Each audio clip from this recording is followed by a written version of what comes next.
ایک بچہ آ گیا، یتیم بچہ. اس نے آ کے عرض کی حضور 3 گھر میں افراد ہیں، میں، میری بہن اور میری بیوہ ماں. والد حضور چلے گئے اور آج نہ 3 دن ہو گئے روٹی کوئی نہیں کھائی. میں اس منظر کو بھی جانتا ہوں کہ جب یتیم گھر میں اکٹھے بیٹھے ہوتے ہیں اور پتہ ہوتا ہے ان کو کہ ہماری اماں کے پاس آج پیسے کوئی نہیں اور گھر میں روٹی بھی کوئی نہیں، تو پھر ان کو بھوک ہی نہیں لگتی. ہاں نہیں لگتی. اماں پوچھتی ہے پتر روٹی کھانی ہے؟ نہیں میں تو سویرے جو کھایا تھا وہ ہضم ہی نہیں ہوا. اماں جی شاہی کوئی نہیں. یہ پردے اس طرح کر کے بچائے جاتے ہیں. ایک دوسرے کو تسلیاں دینا، ایک دوسرے سے پیار کا بڑھ جانا، ایک دوسرے کے لیے جذبات اور طرح کے بن جانا حکمت الہی کے تقاضے ہوتے ہیں. یا رسول اللہ صلی اللہ تعالی علیہ وسلم، بیوہ ماں ہے، یتیم بہن ہے، 3 دن سے کھایا کچھ نہیں. قربان جائیں وہ گھر جہاں سے کائنات کھاتی ہے ساری. حضور نے فرمایا بلال جا کے ساری ازواج مطہرات سے پوچھ گھر میں کیا ہے. حضرت بلال کہتے ہیں میں سارے گھاری پوچھ آیا، ٹٹول آیا، ٹوٹل 21 کھجوریں نکلی. یہ 2 جہاں کے شاہ ہیں اور پاس کچھ رکھتے نہیں، 2 جہاں کی نعمتیں ہیں، ان کے خالی ہاتھ میں حضور کے سارے گھر کو میں ڈھونڈ 21 کھجوریں نکلی تو لا کے میں نے پیش کر دی، تو حضور نے ڈائریکٹ اس کو نہیں دی، نبی پاک نے اپنے ہاتھ پہ رکھ لی. اور کہتے ہیں پھر حضور نے نا اپنا منہ مبارک قریب کیا کھجوروں کے. صحابہ خود فرماتے ہیں کہ یہ جو حضور نے منہ مبارک قریب کیا نا تو نبی پاک برکت کی دعا کر رہے تھے. 21 کھجوروں پہ برکت کی دعا ہوئی. حضور نے اس بچے کو بلایا، تھپکی دی، فرمایا لے جا 7 تیری، 7 تیری بہن کی.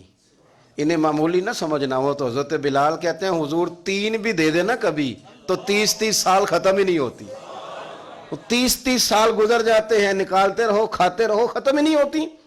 حضرت سیدنا ابو ہریرہ رضی اللہ تعالیٰ عنہ فرماتے ہیں حضور نے فرمایا 7 تیری، 7 تیری بہن کی، 7 تیری والدہ کی، اور 7 حضور نے اور بھی تلقین فرمائی. فرمایا ایک سویرے کھایا کرنا، ایک شام کو کھایا کرنا. یہ لے جا. حضرت سیدنا بلال حبشی کہتے ہیں رضی اللہ تعالیٰ عنہ کہ بچہ لے کے جب باہر نکلا تو حضرت سیدنا معاذ ابن جبل دوڑ کے گئے اور جا کے بچے کے سر پہ شفقت سے ہاتھ پھیرا. کہا فکر نہ کرنا، رب کریم تجھے بہترین سرپرست عطا کرے گا، پتر پریشان نہ ہونا، اللہ تیری مدد کرے گا. صرف حوصلہ دیا، سر پہ دست شفقت پھیرا. بچہ چلا گیا تو حضور نے فرمایا معاذ ادھر آؤ نا ذرا. یا رسول اللہ حکم ہو. فرمایا کس چیز نے تمہیں اٹھایا بچے کے سر پہ ہاتھ رکھنے کے لیے؟ کس نے تمہیں کہا؟ کس چیز نے تمہیں اٹھایا جو تم بچے تک پہنچ گئے؟ عرض کی یا رسول اللہ وہ جو میرے دل میں اللہ نے یتیم کے لیے رحمت رکھی ہے نا اس نے مجھے اٹھایا تھا، اور میں نے جا کے اس کے سر پہ دست شفقت پھیرا. تو حضور فرمانے لگے سن پھر، جو کسی یتیم کے سر پہ خالی ہاتھ بھی پھیر دے، جتنے بال اس کے ہاتھ کے نیچے آئیں گے نا رب اتنی خطائیں معاف کرے گا، اتنی نیکیاں دے گا، اتنے درجے اس کے بلند کر دے گا. خالی دست شفقت ہی پھیر دے. دینا دلانا تو بعد کی بات ہے، اس کا خیال رکھنا تو. یہ جو ہمارے مدارس ہیں نا ان میں اکثر بچے غریب ہوتے ہیں، لیکن کچھ بچے تگڑے گھروں کے بھی ہوتے ہیں، مالدار گھروں کے بھی ہوتے ہیں. اس میں اگر کوئی ایسا بچہ آ بھی جاتا ہے نا جو یتیم ہے، کمزور ہے، تو وہ اپنے آپ کو محسوس نہیں کرتا کمزور، کیونکہ وہ یہ نہیں سمجھتا کہ میں یتیم خانے میں آیا ہوں. اس کے ذہن میں مائنڈ سیٹ یہ ہوتا ہے کہ میں مدرسے میں آیا ہوں اور میں پڑھنے کے لیے آیا ہوں.